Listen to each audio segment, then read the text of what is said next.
Good evening. I'm Bill White, the Mayor Pro Tem. I'll be presiding this evening for a short while. Our Mayor, Martin Tully, is stuck on a Metro train, and as soon as he arrives, he will join us. So with that, I call the meeting to order, and as our proud tradition, we will stand now and recite the Pledge of Allegiance.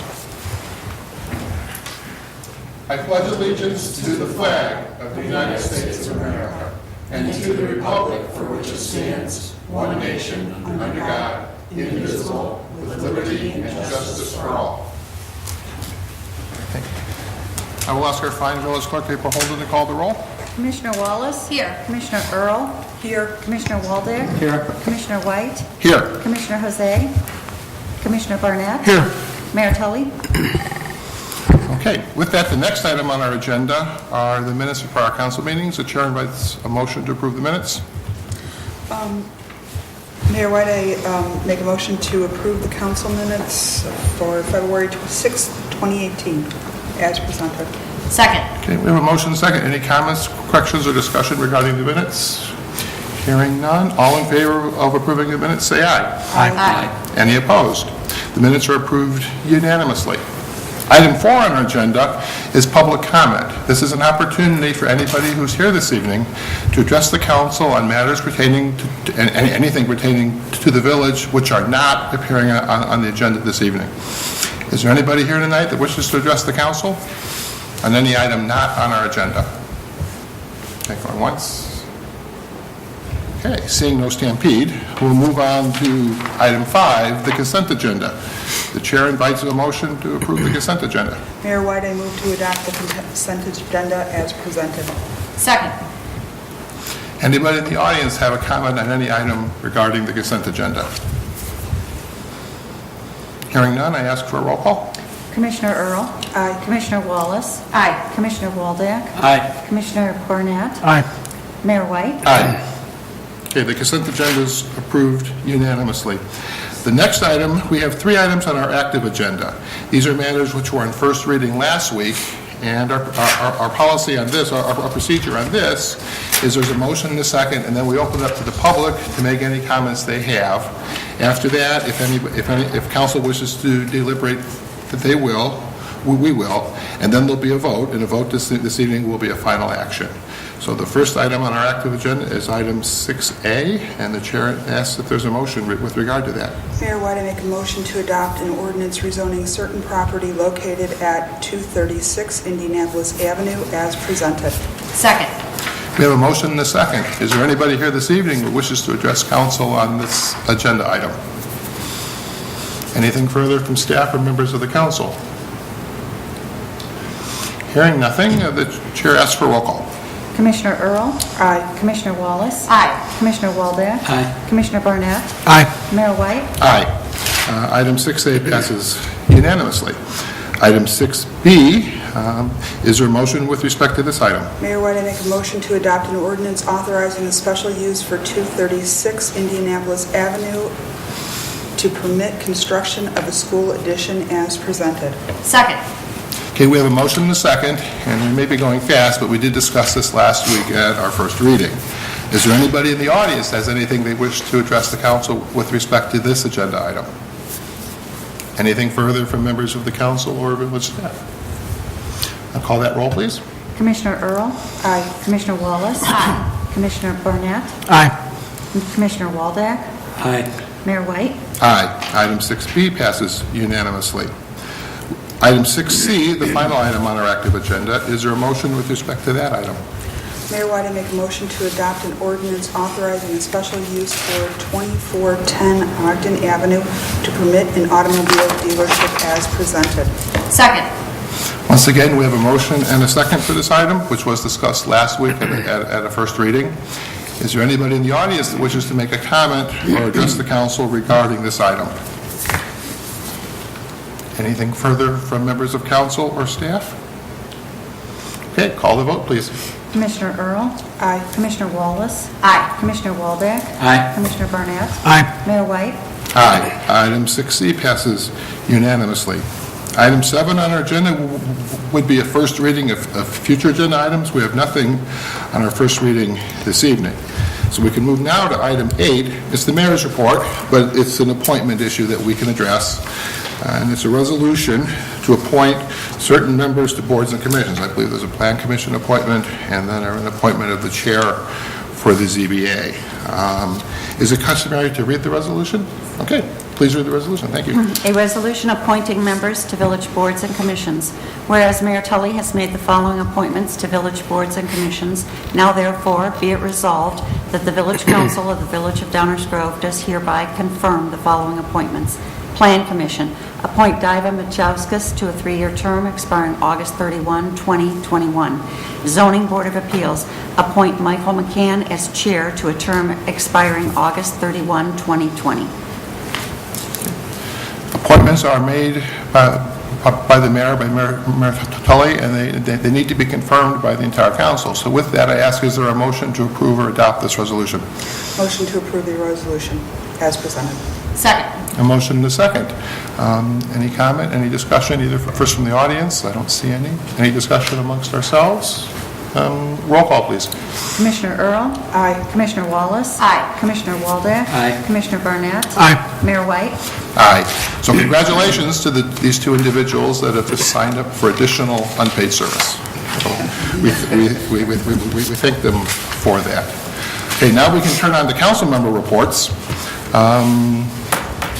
We'll start with Commissioner Barnett. I have no report, Mayor. Commissioner Waldeck. I have no report. Commissioner Wallace. No report, Mayor. Thank you. Commissioner Earl. No report, Mayor. And I have no further report. Item 10 on our agenda is council member new business. My understanding is that the proponents of that have asked to defer that to a future date. Is that correct? That's correct. Okay, so item 10 has been deferred to a future date. Item 11 is the manager's report. This will require us to recess to the committee room to have a discussion regarding potential amendments to stormwater management.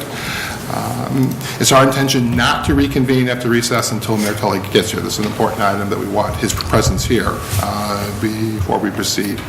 So with that, and we are going to recess, not adjourn, which means the meeting isn't over, but we will temporarily suspend the meeting and reconvene after Mayor Tully arrives, and we'll do that in the committee room. The chair invites a motion to recess to the committee room. Motion to recess to the committee room. Second. Okay, all in favor? Aye. Any opposed? Okay, we're recessed for the time being. Thank you.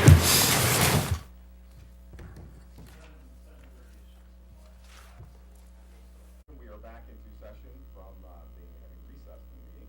First of all, my apologies to everyone for missing the first part of the meeting. Thanks to Metra and switch problems at Berwyn, my train was over a half hour late, so my apologies. A couple things I want to say real fast before we go to the topic at hand, which is our continued discussion of our stormwater regulations, proposed stormwater regulations, I should say, is number one, I want to remind everyone that it's that time again. We have coffee with the council this Saturday at the Downers Grove Public Library from 9 a.m. until 10 a.m. So anyone that would like to come down and talk to the council, members of the council in a more informal environment, we always welcome you to come down and do so. We look forward to seeing you there. And number two, the thoughts and prayers and exhilarated wishes of both the village council, village staff, and the extended Downers Grove family go out to Lieutenant Dave Borman and his family, who is recovering from an extremely serious situation, and we're very glad that that's happening. And our thoughts and prayers are with him and his family, and we could not be happier that things are going very, very well. So best wishes to Lieutenant Borman and his family.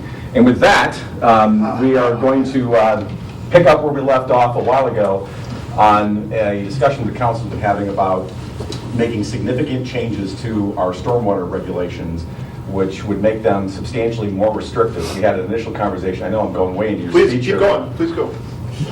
I didn't get to talking there. So I got to talk too much energy. So now we're picking up where we left off, and there was some initial direction given by the council in terms of new construction and major additions, but it was at a very high level, and I think we asked staff to look into more detail and bring that back to us. There are some trade-offs that are involved here. Some of the things in order to accomplish them come at significant cost and potential burden to folks. So I think what we're going to talk about now is what can we do in terms of a path going forward that accomplishes what our long-term goals are for the benefits of the community without being too unduly burdensome upon folks that we want to see set down roots and build and grow here in our community. So with that introduction, I will turn it over to our outstanding village manager, Dave Philbin. Dave? Thank you, Mayor Tully. Put a little finer point on the mayor's introductory comments. At the December 5th meeting, the council gave direction that we were sort of looking at requiring volume storage, detention, if you will, additional volume storage for deeper basements, the connection of those basins to the public system, and the extension of the public drainage system if it's not eminently in front of a house. And we were talking about looking at those things for new single-family houses and for major additions to existing single-family houses. And the homework assignment for staff to help council make an informed policy decision was give us information about, and scenarios about requiring the connection and extension of the public drainage system. So we went back and we looked at new single-family house permits in 2016 and 2017. And here's what we found. We have about 70 of these a year, and we found that 58% of the new single-family houses were built in an area where the public drainage system was immediately in front of their property. That leaves 42% of new single-family houses being constructed in areas where there is not a public drainage system in front of the house. That is our number one challenge and issue, is the lack of stormwater infrastructure throughout the village. We then estimated the cost of connecting to, and when required, extending the public drainage system in these three categories. And we found that there's a wide range of costs. If the system is right in front of your house, your cost range is somewhere between $500 all the way up to $20,000. And if it's not in front of your house, it could be $20,000 to $50,000 and more. Why is there such a large range in costs? Well, our engineers helped us determine that there are four major factors affecting the cost of connecting to and extending the public drainage system. Number one is pretty obvious. It's the length of pipe. How many feet of pipe or ditch are you going to construct to make the extension and the connection? But the other three may not be so obvious. The next one is any elevation difference between the storage basin and the public system. So the ideal situation is your basin is, for example, at this level. You want the system you're connecting to be just a little bit lower so there's positive drainage. If the system you're trying to connect to is too high, now you're dealing with pumps and additional expense. If it's way too low, you're dealing with also additional expenses. So elevation difference. Next factor affecting cost is the extent of tree and utility conflicts. We're not dealing in the public rights-of-way with only the stormwater system. There's water mains and gas mains and cable TV lines and you name it. And if these things are in the way, including parkway trees, there's additional cost to make your connection to or extension of the public stormwater system. And finally, the last factor is the location of that public drainage system. Is it in the green space underneath the grass in the public parkway? Or is it in the middle of the street? If it's in the middle of the street, your cost of connecting to that pipe go up quite a bit, because now you're open cutting a street, maybe you're augering or boring into a street, making a connection and having to repair that street. So that is why there's such a wide range of costs. If you have all four of these things working in the upper range of the cost, you could be talking $50,000 or more if you're extending it more than 200 feet. So that is the scenario and the cost estimates of requiring the connection and the extension for new single-family houses. Our next part of our homework assignment was to define a major addition, and the idea here is let's not create any loopholes, if you will, in our ordinance where instead of building a new single-family house, we'd be getting things that look and feel like a new single-family house, but they might be technically an addition to an existing house. So we came up with this definition. A major addition is anything that expands the existing footprint of the house, any expansion of the footprint. There'd be some exceptions for certain patios or porches, etc. But basically, it expands the footprint of the house. And, this is an and, 600 square feet of the house is altered. So that could be a 400 square foot addition and 201 square feet of remodeled space inside the house. That would qualify. So we went back and looked and found that we had 330 or so additions to single-family houses in 2016 and 2017. And this definition would have classified 27, or about 8% of the additions as a major addition. So as we move towards this policy question, policy direction we're looking for, now that you see the information, should we, as the village, require the connection to the public system? Should we require the extension if it's not right in front? If so, when? And did we get the right definition of major addition? We wanted to capture and talk a little bit about the benefits of doing so. And right now, under our current code, we require certain basins that are called PCBMPs, fancy word for basically rain gardens or dry wells. And these are small storage basins that aren't connected to the system. And we get about 103 rain events a year in our village. And these small basins currently required, in some cases, effectively manage about 88 of those rain events. But about 15 times a year, for a variety of reasons, they overflow. In this case, the impact on the neighboring properties could be worse than not having the basin in the first place, because now we've concentrated water into one spot, and when it overflows, it dumps, if you will, onto one neighbor. So what if we were to require this volume storage or detention for these new houses and additions, but not require the connection to the system? So storage without a connection. And here's what we found. Basically, you'd now be building really big BMPs, larger basins, and they would help about 10 more times a year, which means now these basins would only be overtopped about 5 times a year. So there would still be cases where effectively there'd be some rain events where the impact of the neighbors would be made worse, right? Because when those larger basins overtop, now we're putting more volume of water that's not connected to the system onto a neighbor. So in summary, as we look towards making this policy discussion and direction, I wanted to summarize issues and challenges. The first issue or challenge is the fact that 42% of construction activity is occurring in places without a stormwater system. That remains our number one challenge. Our engineers are telling us that the connection to the system is required if you want to effectively manage stormwater, achieve our goals of mitigating the negative impacts. You can see, as we talked about earlier, a wide range of cost of compliance depending on the circumstances. And for this reason, and it's very difficult to create regulations which in all conditions drive the desired outcomes.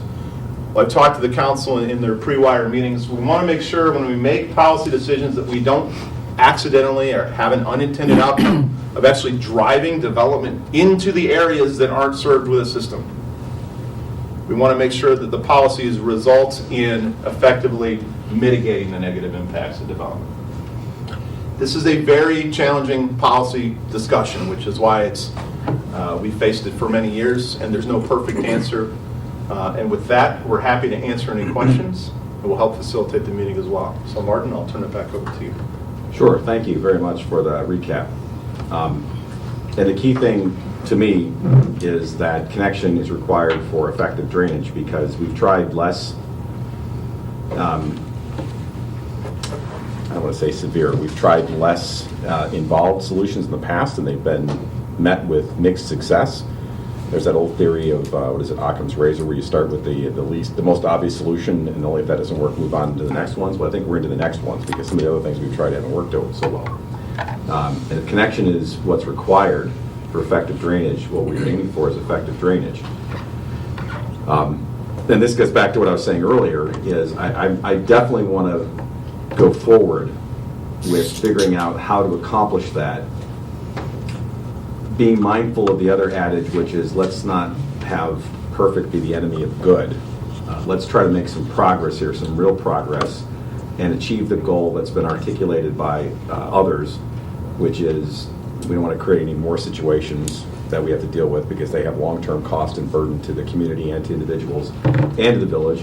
But also, if we can improve the situation, then that's great.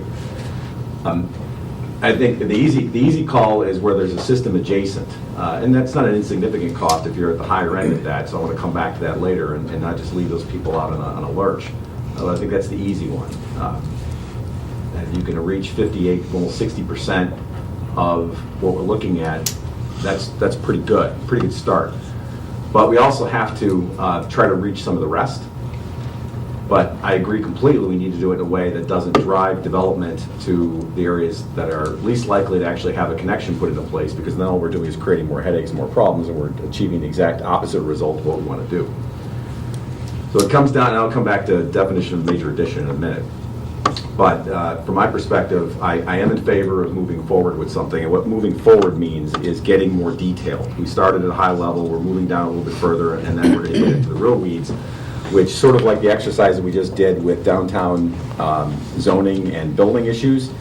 There were some high-level things that were easy, and once we started getting down to the parcel-by-parcel situation, that's when it got really tough. And this is going to be really tough. But that doesn't mean that we shouldn't try to get as far as we can and accomplish as much as we can, in my opinion. We've made a pretty big commitment to stormwater in various different ways over the years, and I think we ought to continue that mission.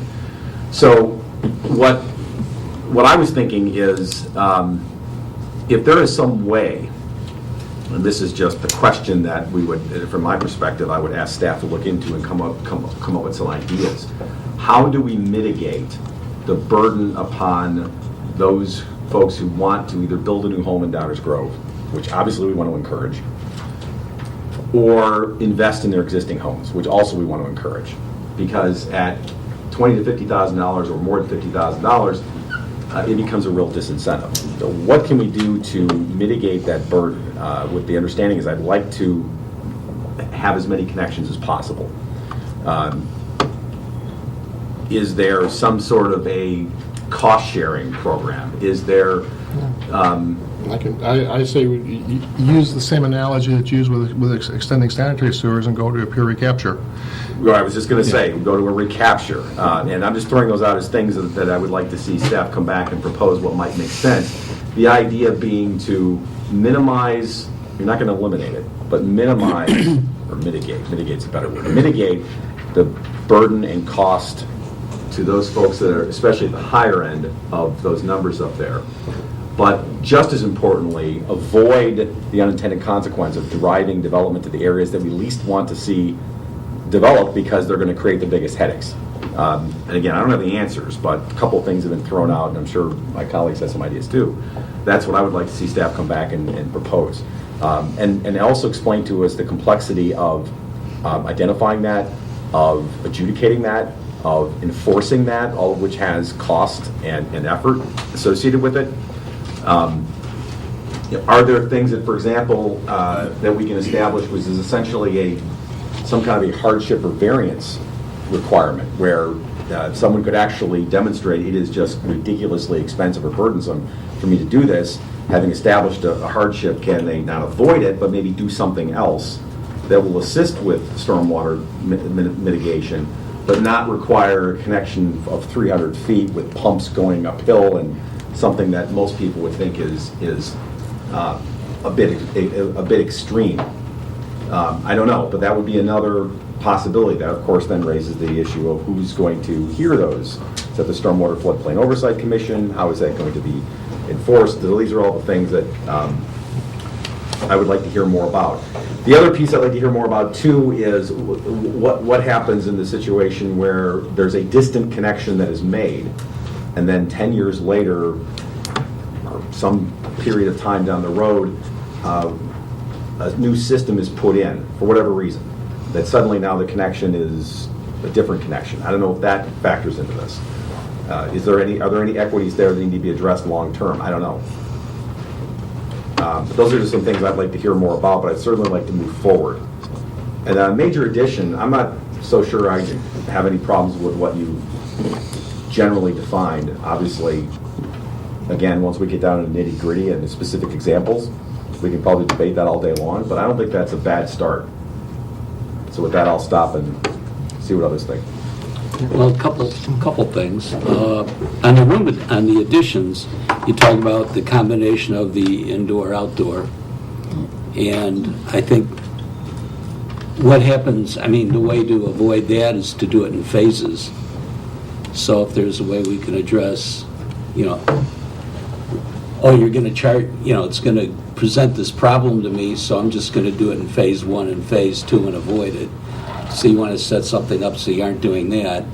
And something I'd like everyone to consider is on the last chart, where it talked about the number of events and site runoff and how it addresses those.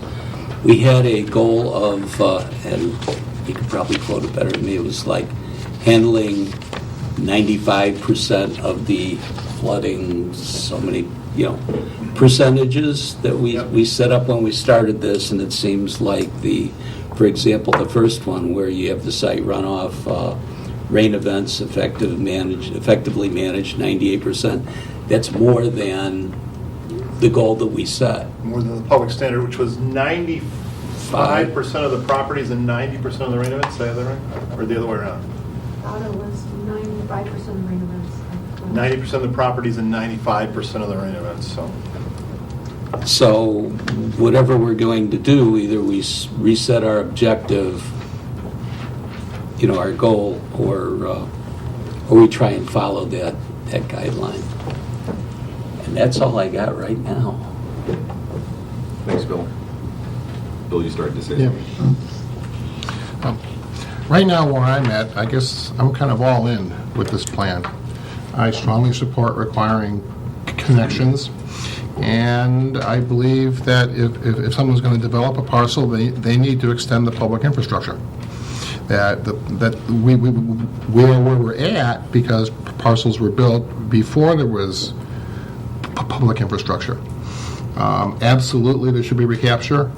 I mean, because if an extended storm sewer benefits more than one parcel, the person who goes in first shouldn't pay all the costs and then carry the burden for the neighbors who go in later. So there absolutely needs to be some sort of recapture. And if a parcel is really too far away, well then you raise the possibility of some type of variance procedure, which I thought about too. In theory, I'm okay with looking at that. I don't want to hold up putting this in place. And what happens is I say put this in place, put the recapture in place from the beginning, and then if it turns out someone comes in with a site and the engineers say, yeah, this doesn't really fit, we can come up with a variation procedure if there's one where these rules are actually kind of ridiculous for the way the parcel actually sits on the ground. But trying to hypothetically create a variation procedure before we even implement the ordinance, I think we're dealing with too many hypotheticals. So I'm totally open to variation procedure. I just don't want to do it until I know more details, and it might come up when we start seeing some people saying, wait a minute, this doesn't really work for my lot, I'm not hurting my neighbors, here's why. Then we can evaluate whether that's possible. I have a similar thought about the major addition. In theory, that might, there's issues with that, but there's no reason it can't be tweaked. So I'm not saying it's the ideal one, but I don't know how to fix it, and I'm good. And I'm good for now. With the major addition that they have, we can do some fine tuning. But on the questions in the policy direction, require the connection, yes. Require the extension of the public system in all cases. We'll talk about exceptions down the road. We can, but not for now. Absolutely recapture. Define major addition the way it is. I think we answered all the policy questions. So I'm saying, once we're done, write us an ordinance. Dave, I've just got a couple clarification questions that I want to put out there. So we were one of the additions in 16-17, and midway through the process, we were told that we may have to connect with, I'm guessing, a system adjacent, as it was quoted, $10,000 for us. We ended up not having to do that. However, would people in this scenario be told much earlier in the process that this is something that they may see and not midway through? Yes, if this is the ordinance, whatever the ordinance is, people will be made aware of the requirements at the initial, very beginning. very front end. Okay. Yes. And since I did not require a connection or an extension, but we did fall under the major addition, how would that affect me if I did not need to connect?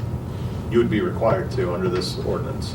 Okay, so I would be required to, even though, okay. Put in a basin. Yep, so I'd have to put in the basin. So your addition fell not only within this definition, was over by a couple hundred square feet, I Yeah. think. It was in this category of system adjacent, and you were telling me about 10 grand would have been the cost if you had. Right, yeah, I think that's what they estimated, So 10 that to was, 15. so it's Yeah. in the range there, so. That's all. Thank you. Thanks to Gold March, Bob.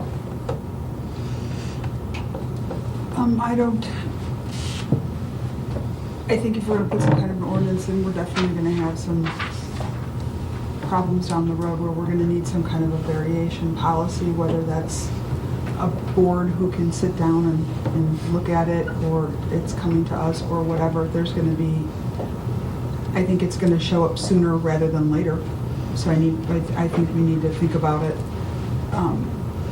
Not necessarily hold it up, but we can't be too far behind on what we're going to do about it, because I don't think that if we've had this many in a year, that or 2 years, it's not going to be, we can look at this in 5 Bless years. you. We have to look at this in the next couple months and hammer something out and how it's going to go. I don't disagree with that. I think having some actual cases to look at will help us, rather than try to, in the abstract, hypothetically, talk about what exceptions might be. Well, we're going to learn a lot once something goes in, because what's the first thing happens when an ordinance goes into place? We find out what's wrong with it because somebody applies, yeah. Right. If somebody tries to get around it, and yeah, so that's- there's going to have to be a lot of flexibility here, which is the other reason why trying to make this perfect is a fool's Could we errand. get ahead of that by looking at the history of things that have already taken place? And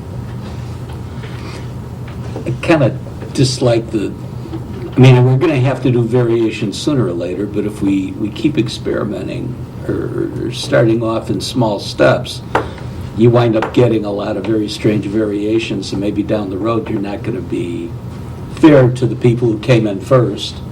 Oh, now that you changed it, it cost me an extra $30,000 type of thing. That always So I happens. think we need to get further enough down the line before we start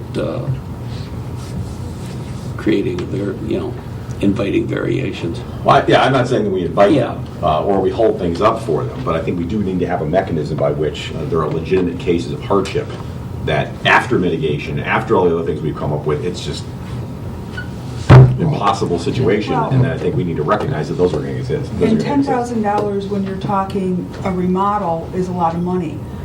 $50,000 when it's $1 million. $1 million house is, nah. Well, and that's why I asked at what time in the process, because we were midway through, we had already gotten approved for a certain amount through a construction loan, and then they were like, and surprise, you may have a $10,000 to $15,000 connection, and we were Yeah. like, what are we gonna do? Yeah, and even on So, $1 million I just- home, right, that's a little $50,000 different. increase is Right, that's different, quickly but take you out of for, your contingency yeah. and even affect your financing. I wouldn't.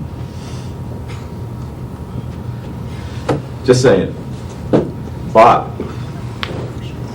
I think we should require the connection. I think we should require the extensions.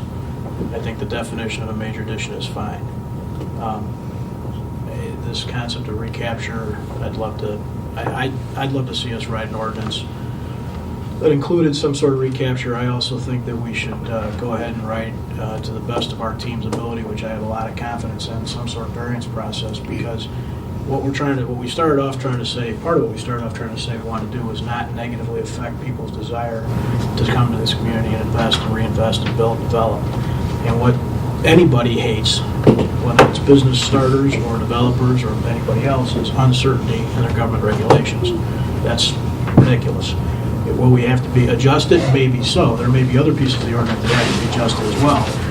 But I feel like, my personal opinion of our Public Works, Community Development, and Administrative team is that we can write a plan for that. Then, we'll run it 2 or 3 times up the variance pole, see who salutes, and have to adjust maybe, but I'm certain that we can do it. I think not doing it, telling people, here's our new thing that costs you tens of thousands of dollars probably, but there may be some sort of situation where you don't have to if you got the right equation, but we're not sure what it is a horrible message to go to the public with. one thing I'd add to this is the problem we have is, 40% of the community doesn't have the system that we all wish was in place. And we set about trying to fix stormwater, and you can define that however you want, but fix stormwater in 2007, 6-ish, something like that. And, a decade in, we've done a lot of really good work, but we still have 40% of the community that doesn't have infrastructure. And so I think we ought to also ask for, I'd like to hear our staff's version of how it might look if somehow we used the utility. And it may mean a dramatic utility increase, but somehow we used the utility to cost share. And maybe what it has is the effect of leveling, so to speak. If you were trying to cause yourself to, I'm picking random numbers out of the air for the purpose of setting an example. If we thought it was between $20,000 and $100,000 that this cost, depending on whether you were immediately adjacent or over 200 feet, you could probably have a cost share scale that allowed for some sort of leveling in that effect, so that you didn't affect the market and drive people Right. to the neighborhoods where we didn't have the infrastructure, or away from it. Right. And that's exactly what I was talking about. Now, where that cost share comes from, the utility would be one place, that would make sense, but that's, I think, the next level of detail. The reason I bring the utility up here is because we've talked about that as being, both system maintenance and system improvement and expansion. And the truth of the matter is that there's a ton of expansion needed that isn't Second and Cumner, that isn't Deer Creek, that isn't some of the single one-off projects. Right. Those have been great projects, and certainly there's some big needs there, but there's a ton of infrastructure missing that isn't quite as cool and broadly impactful as some of those big projects we've Right. done. So hitting at that with some sort of cost share still uses the purpose of the utility. Well, and that can be used both for minimizing and the leveling, as you put out, so that people are equally motivated and deterred. There's Yes, not right. I have a, more one place, but also to the extent that the cost sharing will help us achieve either more or better or faster the broader goals of the stormwater management and capital development program. I think that would be a legitimate use of public funds. What we don't want to do is have, but the stormwater fee is not public funds, it's a fee for service. well, You can't treat it like a tax. Well, this is why I didn't mention the utility as a source of the cost share, because I don't think we need to get into that right now. But I think some public dollars where the public benefit is being served and how we measure that, but there's some point at which we would agree that the public benefit is being served even with making people connect, and as long as that is balanced where the private interest and the public benefits are being appropriately addressed, then I think that's an appropriate use of public dollars if it furthers our mission. Where the dollars come from, we can talk about later. The public benefit is being served, because if you put a new house into a neighborhood that doesn't have a system, you require them to put a system. I guess I'm thinking public You are like this, creating not public like benefit. this. Well, but you're creating public benefit because you're creating, certainly for that individual development, but you're also creating a scenario that 5, 6, 10, 15 years from now can be attached. Right, but there's a proportionality aspect to it. True. You don't want to So we capture spend portion. $100,000 for a $10,000 benefit. It has to be, that's what I was getting at, it has to be proportional. Bob, just one very short specific question.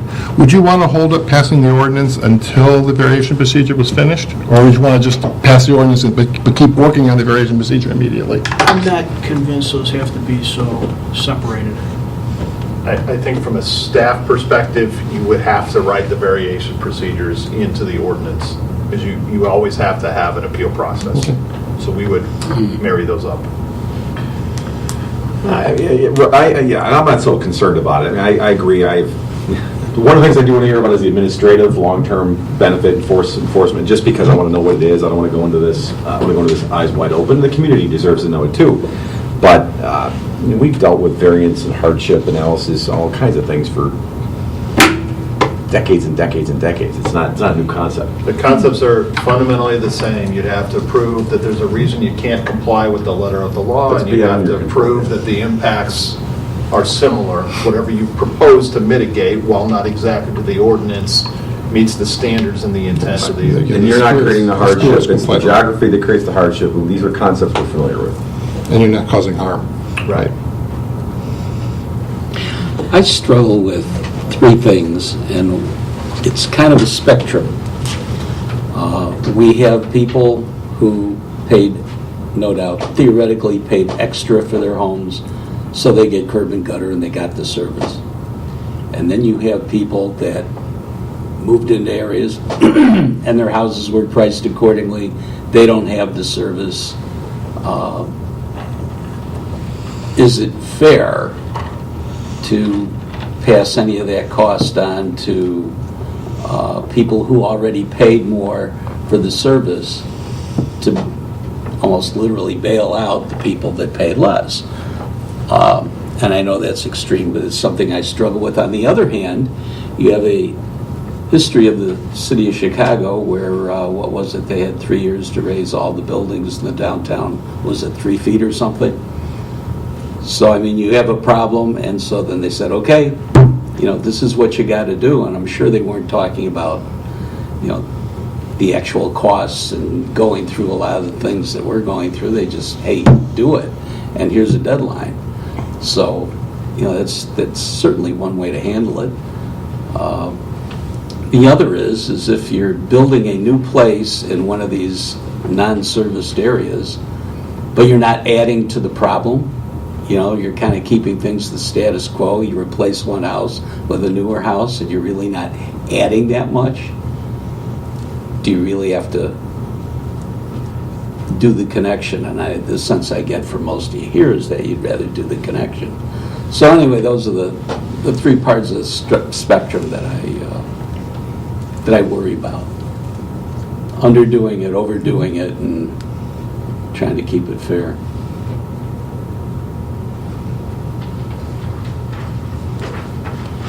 That's it. Any other thoughts or comments from the council before I open up for public comment? Everybody was pretty straightforward in their thoughts and views. That was pretty clear. I'll come back to everyone in a moment. Any questions or comments from members of the audience? Please. So I have several. So one of the questions I have, or that we have, is that the properties that are within 200 are farther than 200. We're wondering how many of those properties are individual homes versus more like small subdivisions. But I'm also, Are some of those developments that would have shared the cost? We've only had a handful of subdivisions. We've had a couple off of Fairview, Right. and we had one off of 30 Right, something. 35th, and then off of Fairview by the Oak Trace. Right, they were both Greenscape Both subdivisions. Greenscape developed subdivisions. The one off of, on Fairview would have been prior to this date.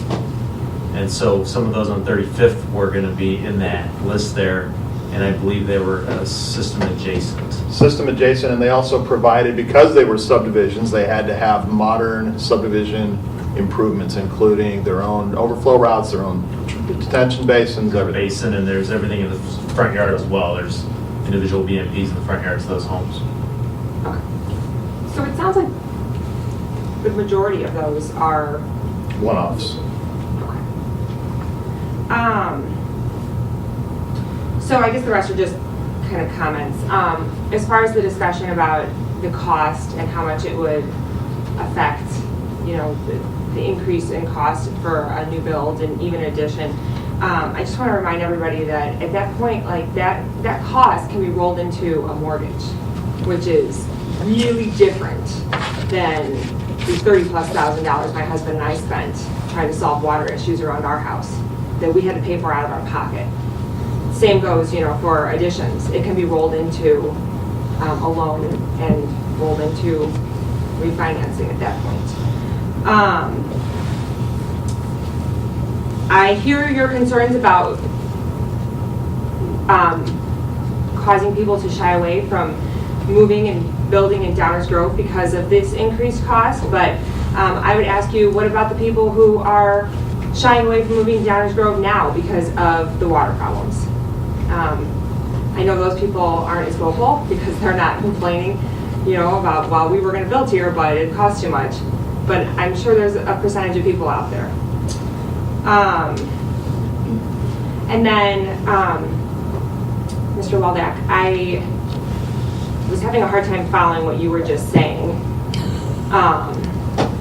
But About the Yeah. cost being passed, the cost being shouldered by folks who were already living here, the whole idea that it's not fair to them.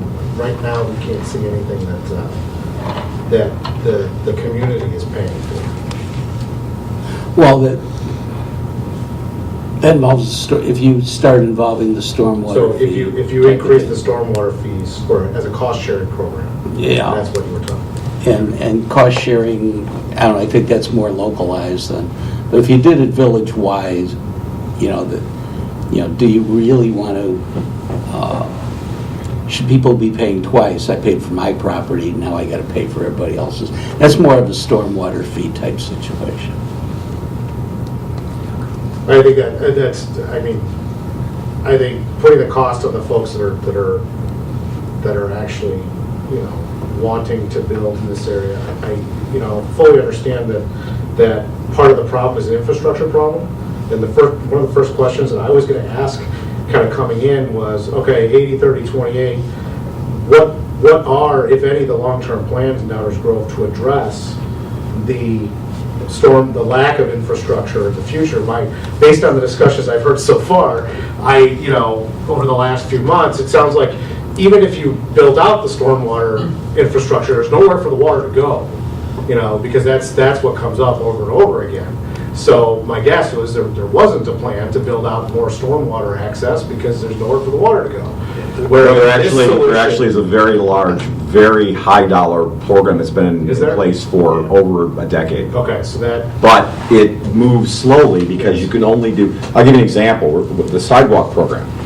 Policy was adopted after, was it TCD2? Was community mission to put a sidewalk on at least one side of every street in the community. It took 20 years to do that. And those are sidewalks. Those doesn't require going under streets, dealing with utility easements, connecting to systems, pumps, all that. These are sidewalks. Not that a sidewalk isn't difficult. Where's Nan? They're not difficult. But stormwater is a whole other category. Right, and it took 20 years to do sidewalks. A planned time horizon? Yes. That's actually what I was Would just be going to covered? ask. Yes, there is. So right now, the stormwater utility, some of the money goes to maintaining the system that's already in place. First, maintain what you have.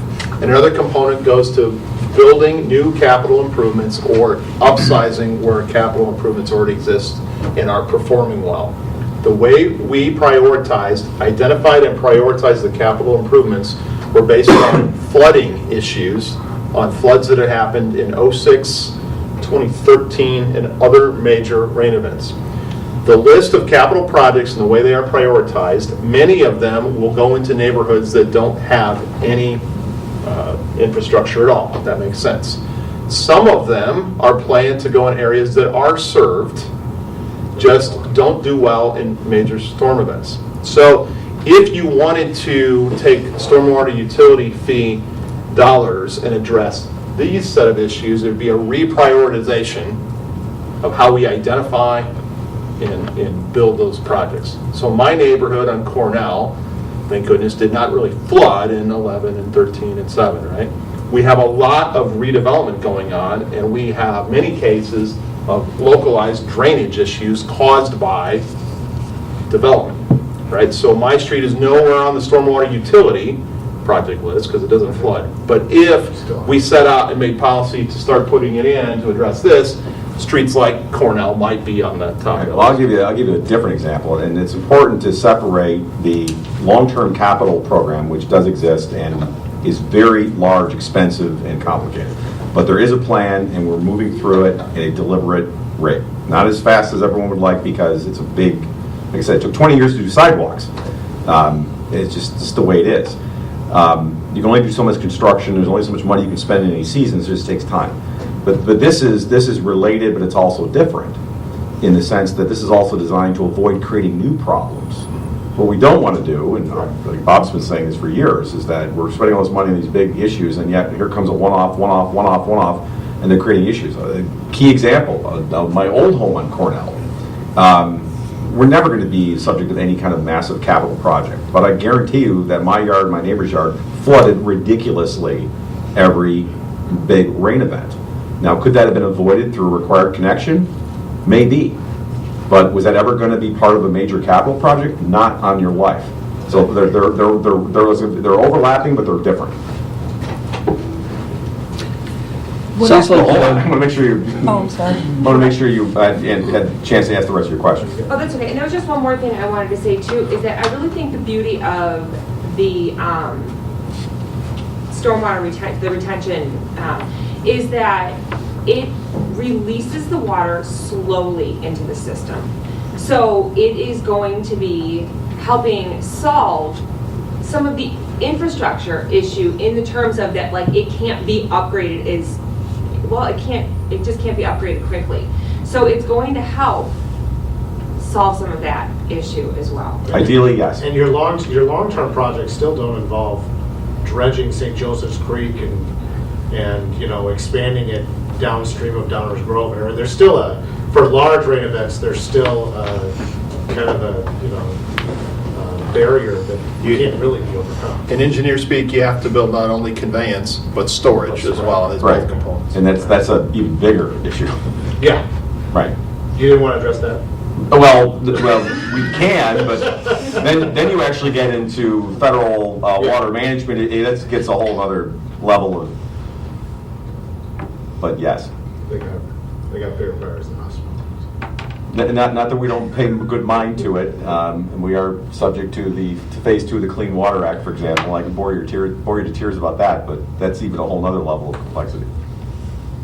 What I wanted to ask is everything we're doing here, what kind of a timeline are we looking at to be implementing that? Are we looking at like the first of next year type of thing?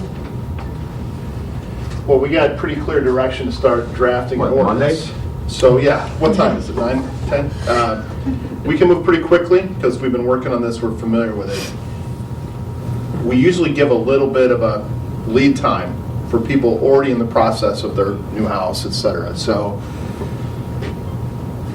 30 days-ish to get an ordinance in front, and then if the council adopts it, we usually give 60, 90 days of heads up before it goes. Right before people are coming in for the summer building You season? try to catch Right them. after? What, I mean, is it too late for the beginning of building season? Are we already too late, Stan? People are already starting to submit to build this summer. Engage the buildings as So- well. Yeah, that's the other thing that Ed was just saying too. One of the major stakeholders that has not really been represented in the discussion so far are the home builders. So any ordinance that gets put on the table, we would invite them to come to the table as well. And that's do that. consistent with what we've done with Always. residential redevelopment. Yeah. It makes sense. You want to bring as many people along as possible. And sometimes they actually have some good ideas. So more like 6 months. I'm sorry, I didn't hear that. More like 6 months. 6 months, what? For an ordinance, actually. That would be the fastest we could foresee an ordinance being in place and effective, given the writing, review, approval, and builder engagement process. I was asking the other day, somebody, when the builders show up for this discussion, when does that typically happen? Is it- When we is it invite them. before first reading, or? We would invite them to, we'd send them the ordinance ahead of time. Yeah. Okay. Just like we'd send you the ordinance ahead of time. Why does it need to be 6 months? Just the process of going through an ordinance like this. That's been our track record, our experience with this kind of major policy change. Doesn't have to be, that's just usually what it is. And recent experience dictates that it's not just builders, but I mean, we've got, what, less than a dozen people here? It's at the very end, all of a sudden, the whole community will show up. That's just the way it always is. Everybody cares once it looks like this. Yep. Yes. And we're just anticipating that will happen because it happens with every major policy change. It's part of the public engagement process. I mean, you could knock on everybody's door and post the proposed ordinance, they would not show up until the very end. It's just the way it is. And so we're just building that into it because we know it's going to happen. How does that slow the process down? Well, it doesn't slow the process down, but what will happen is, let's just give an example. I don't know if you were following, not the time to follow more than one major policy issue at a time, but when we did downtown rezoning, We had many discussions about it, and then all of a sudden, we started getting a bunch of people when they realized, oh, they might actually be doing something, and this is really going to impact me. Then they started showing up and asking questions, and these were all legitimate comments and questions. And our role is to try to accomplish the goal, but bring as many people as long as possible, and that just necessarily takes more time. At the end of the day, it may not move lightning quick, but it's better government.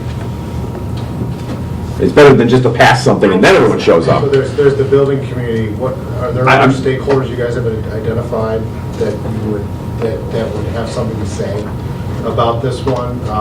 Assuming that changing the stormwater fee. I think if you went out and said you were raising the stormwater fee, the whole community would be out. They'd be in here next week, is my guess. I should be surprised they haven't, but that's a different story.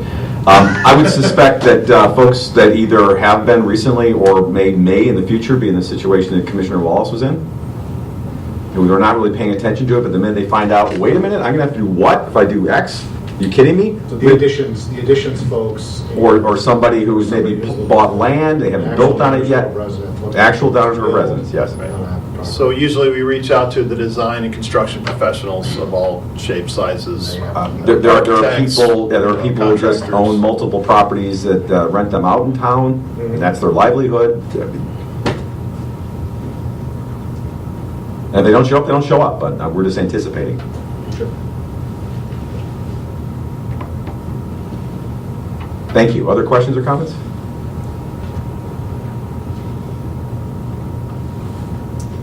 Any further thoughts or comments from the council? We will be drafting ordinances for your review. Alrighty then. Timeline to be determined once we kind of understand and start working on it. Right. And by the way, obviously, if it can proceed faster, it will. But just anticipating. There's a property that's sold that is going to. I understand. I understand. Next to my home. I understand. We could have started this 2 years ago. We'd be done already. Well, thank you for everyone who stuck around and for your comments and input. Since we had no further business on the agenda, I'll ask for a motion to adjourn. When we adjourn. Second. All in favor? Aye. We adjourn. Thank you and good night.